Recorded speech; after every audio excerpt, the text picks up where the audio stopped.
ছাত্র আন্দোলনে সরকার পতন হলেও এখনো শুরু হয়নি অর্থনৈতিক সংস্কার। তবে এরই মধ্যে আর্থিক কর্মকাণ্ডে পড়েছে ইতিবাচক প্রভাব। সূচক বৃদ্ধির রেকর্ড গড়ে গেল সপ্তাহের শেষ দিন পার করেছে ঢাকার পুঁজিবাজার। বাজার বিশ্লেষণে দেখা যায়, বৃহস্পতিবার দেশের প্রধান পুঁজিবাজার ডিএসইর প্রধান সূচক ডিএসইএক্স ৩০৬ পয়েন্ট বেড়ে দাঁড়ায় ৫,৯২৪ পয়েন্টে।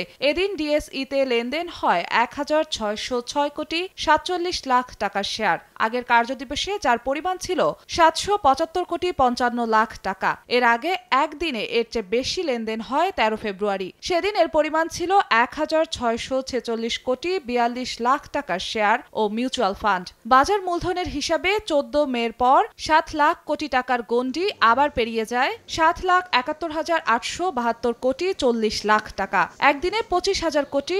আর গেল সপ্তাহের ৪ কার্যদিবসে মোট বাজার মূলধন বেড়েছে ৫০,৫৪৫ কোটি টাকা।